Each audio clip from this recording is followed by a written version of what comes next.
விஜய் அவ்வளோ கிரேஸ்ஃபுல்லா அவரோட போர்ஷன்ஸை பாடியிருப்பாரு. ரதியே ரதியே ரதியே ரதியே காதல் என்னும் கனிவாய் மொழியில் சொன்னால் சொன்னால்.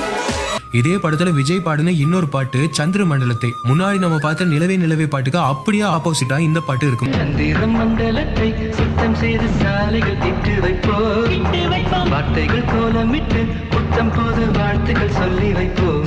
விஜய் எஸ்பிபி சரணோட சேர்ந்து இந்த பாட்டோட சில போர்ஷன்ஸ் பாடியிருப்பாரு. செம சிங்க்ல 2 பேருமே பாடியிருப்பாங்க. சந்திர மண்டலத்தை சுத்தம் செய்து சாலைகள் இட்டு வைப்போம், வார்த்தைகள் கோலமிட்டு புத்தம் போது வாழ்த்துக்கள் சொல்லி வைப்போம். இன்னைக்கு இருக்கிற ஒரு முன்னணி நடிகருக்கு விஜய் அப்போவே பாடியிருக்காருங்க. 1999 வந்த பெரியண்ணா படத்துல பரணி மியூசிக்ல சூர்யாவுக்கு விஜய் 3 பாட்டு பாடியிருந்தாரு. பட்டி தொட்டி எல்லாம் ஹிட்டான தம் அடிக்கிற ஸ்டைல பார்த்து பாட்டு விஜய் வேற லெவல் எனர்ஜில பாடியிருப்பாரு.